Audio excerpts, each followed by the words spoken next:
खा के सुतला राजा सपनी आए लगलन।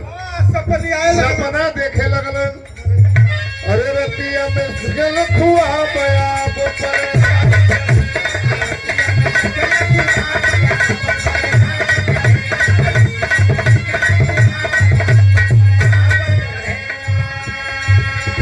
नैया बला के छोकरिया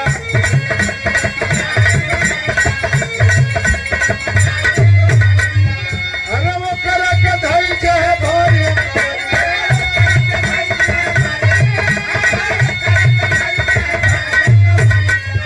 अरे मन जैसा चला चला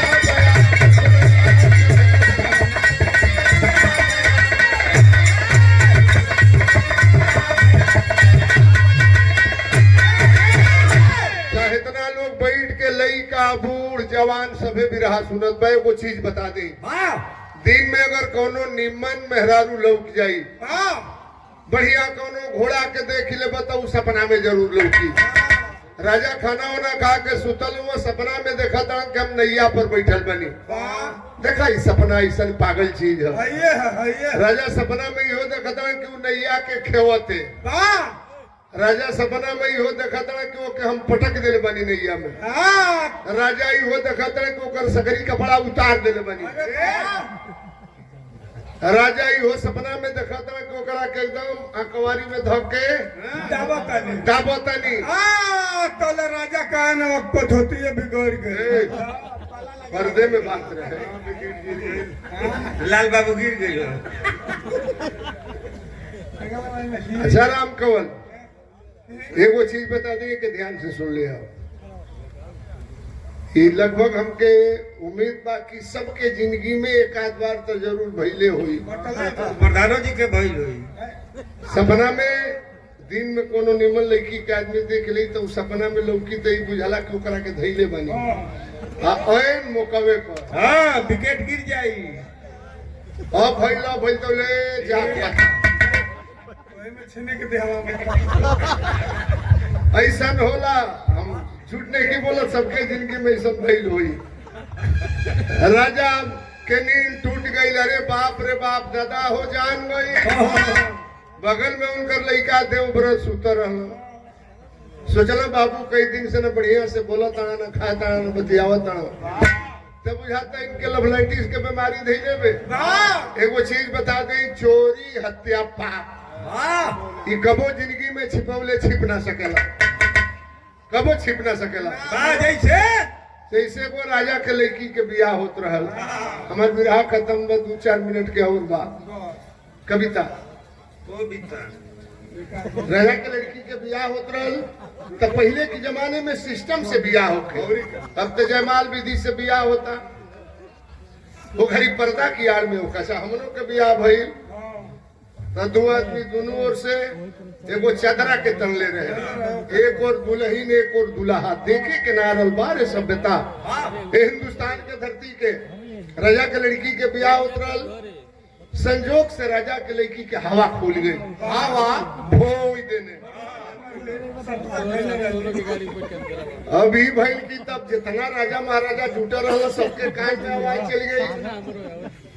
देखा जात के नाम कैसे राजा के लड़की की इज्जत बचावत है। नौनिया पर्दे खड़ा हो गई, लागल अपन पेट मले। चलो कई दिन के कुल शादी ब्याह में गजर मजर खाए हमार पेट खराब हो गई। मैंने यही बता दिया कि राजा के लड़की के हवा ना खुलल है हमार हवा। राजा सोचलन की इज्जत बचा दिलस नौनिया। हीरा के हार पहिरले राजा ले जाके नौनिया की गला में पहिरा दिलक, हमारी इज्जत बचा लिया।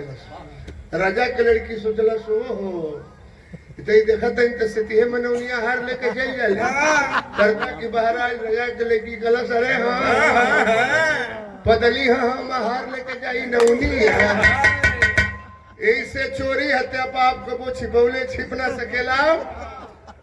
उनका राजा के लड़का रहला देवव्रत बगल में सुतर रहला। कलक बाबू के बियाह ना हुई तो मरी गई है। हो सवेरे देवव्रत गईला दशहरा मला की दरवाजा पर पैर छू के प्रणाम कईला। कहला नाना गोड़ लागत नहीं।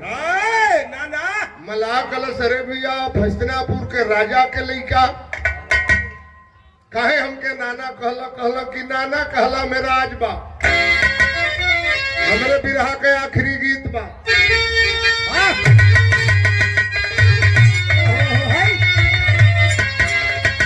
कविता पहले के जमाना में रामदेव गुरु बुल्लू गुरु के हीरा भगत के जमाना रहल, पंडित परशुराम यादव के जमाना, बेचन भाई के जमाना, गाजीपुर के सिमूरत उस्ताद, वो लोग अपने जमाने में स्पेशल एक वो सबकर गीत रहल जमाने के।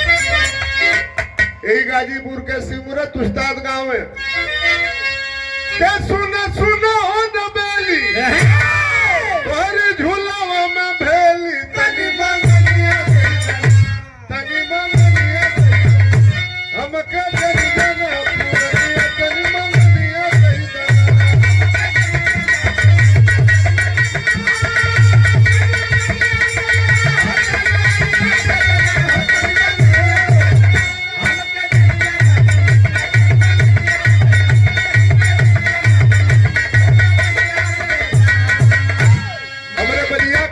मास्टर गांव में के आधा प्रति का झूलावा पहिरल बेरू हेलवा हमारा पुलवा पर खड़ी हमारा पुलवा पर खड़ी काटे उठिया के हमारा पुलवा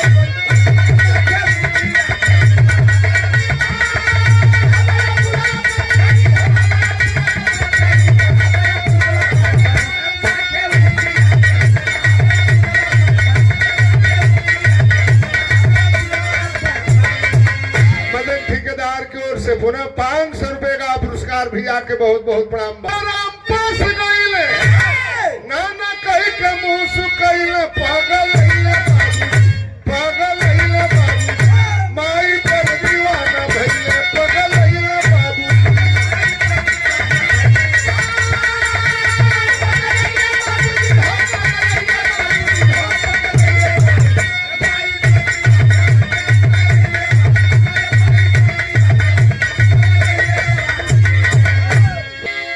नाना काहे कहला भैया देवव्रत कहला कि अपनी लड़की के बियाह कर हमारी बाप की संगे। बाहर बेटा बेटा हो तो ऐसा अपने लड़की के बियाह कर हमारी बाप की संगे हम वादा करतनी के माई बेटा जो जन्माई वह राजा बनी है भाई हर सैया आके बुढ़ऊ शादी करिए हर सैया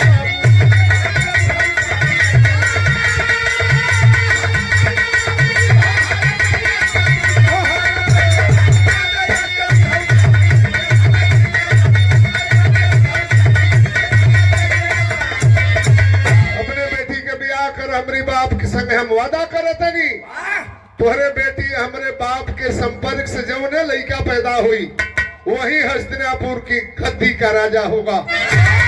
लात मार दिया हस्तिनापुर की कुर्सी को, यमुना कुर्सी खाती का आज रोज झगड़ा होता, वोट के चोरी होता, ईवीएम में चोरी होता, बिहार में खेलायों में से शुरू हो गई बा।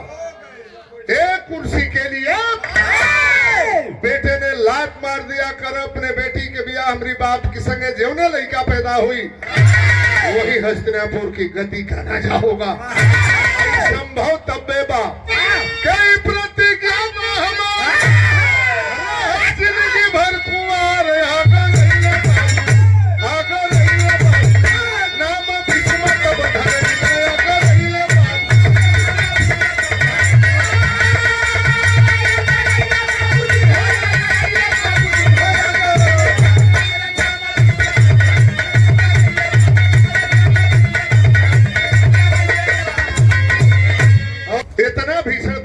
कैलन शादी नहीं करूंगा जिंदगी भर कुंवारा रहूंगा, इतना भीषण प्रतिज्ञा कैलन देवव्रत। तब से उनका नाम बदल करके भीष्म पितामह हो गया। राजा नहीं है मल्ल भी हवा कहिए लिहलन कुछ दिन बीतल तो भइल का अरे जन्मा राजा दुई ठेलल नवा मनवा बाउरबा हमाई की सेवा में हाजिर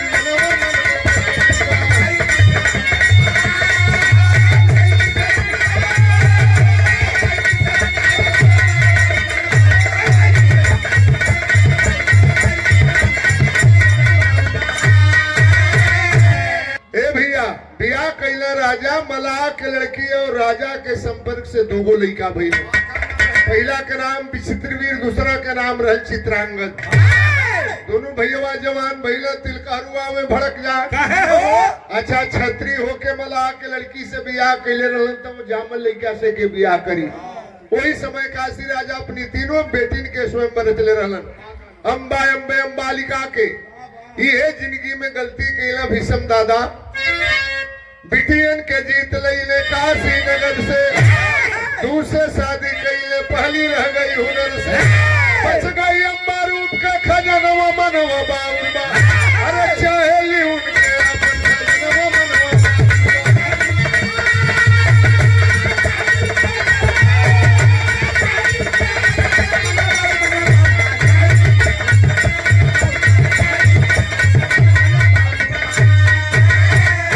गैला काशी राजा के स्वयंवर में उनकी तीनों लड़किन के हरण करके लेके आ गए हस्तिनापुर में। दोगो बहनियन के बियाह दोनों भैयों से करा दिलन जवन मलाहिन से जाम रहलन। अम्बा बाज गई कलश भीष्म हमसे बियाह कहलन की प्रतिज्ञा किया हूँ ता जिंदगी शादी नहीं करूंगा। कलश अरे मऊगदास गैला चुकवासल हमरे बाप के यहाँ स्वयंवर में हमनी के तीनों बहनियन के हरण करके लेके आ गए। दूगो बहनियन के तो बियाह करा देला, अब हम कहा जाई। एक बात कहा भीष्म दादा ने, अरे बोला भीष्म रवि हंसी बदल जाए, चाहे बदल जाए माई गंगा जी के धार, अरे पर नहीं बदली हमारे परनिया। बड़ी अम्बा बजाल हो गया, शादी के प्रस्ताव अम्बा वाला चली भैली अम्बा तब हो गैली पहुंची परशुराम के कगरिया, चलो और गुरु थाने दूध बरिया। अरे समाज में बीतल सारा दिन, आखिर परशुराम गई चलो रोवत अम्बा चार बेजार पहुंचल। भीष्म दादा के गुरु के नाम रहल पंडित परशुराम फरसा वाला। गैल पैर पकड़ के रोवे लगल, अपने चेला के समझा द हमार हरण करके लेके आई लगवन, अब हम दुनिया में कहा जाई के हमके पूछी। फरसा उठवलन परशुराम जी, बोलवलन भीष्म दादा को क्यों नारी का अपमान कर रहे हो? अरे हरण करके लाए हो तो शादी कर लो। एक बात कहा भीष्म ने कि गुरुजी पूरब का सूरज पश्चिम में उदय हो सकता है, माता गंगा की धारा बदल सकती है। प्रतिज्ञा कैले बनी बियाह ना करब त ना करब। गुरु चेला में लड़ाई हो गई, परशुराम जी हार गई चेला से। खड़ा रहल बगल में अम्बा कलश है भीष्म, मेहरारू जात से तोहके इतना नफरत बाम, जा लड़ाई के मैदान में जहिया लड़ाई करबो तोहरी मौत के कारण एगो मेहरारू बनी, एगो मेहरारू के जरिए तोहर मौत होई। अम्बा श्राप दे देती है क्या? अम्बा श्राप औरत सम्मुख होई बयाप, तोहरो झुक जाई गर्दनिया समर के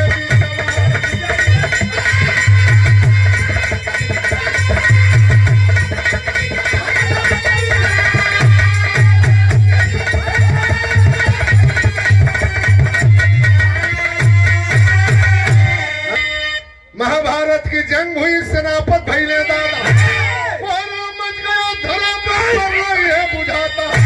सुनील कृष्ण की कहानियां समर के बिचावा।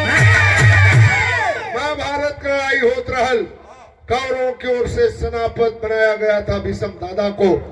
पांडव दल में खलबली मच गई। अब दादा से के लड़े खतरी के जाई। धन्य हो कन्हाई, तोरी सामने केकर चतुराई काम करी। अम्बा मरकर हुई शिखंडी था हिजड़ा का रूप, उसी भेष में आई दखल अम्बा के स्वरूप।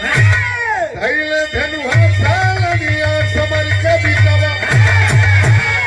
वह अम्बा दूसरा जन्म में शिखंडी बन के पैदा भइल। अर्जुन के रथ पे आती है, अर्जुन के सामने आके भीषम दादा के देख के याद आवत में एगो हाथ कपार पर एगो हाथ कमर पर धई के तनिक सा मरलस ठुमका। भीष्म दादा के नजर पड़ल, याद आ गया। ओ प्रतिज्ञा किया था कि लड़ाई के मैदान में कोई औरत आ जाएगी मैं लड़ाई नहीं करूंगा, हथियार फेंक दिए। वो तो अम्बा का श्राप था, हथियार डाल दिए भीष्म दादा। भगवान कहते अर्जुन अब क्या देख रहे हो, लड़ाई को फतह करो। समर भूमि में अर्जुन जी मारे बानन पर बाण के नीचे सही धरती ऊपर माया समान तम बोले कर रही है परनिया समर के।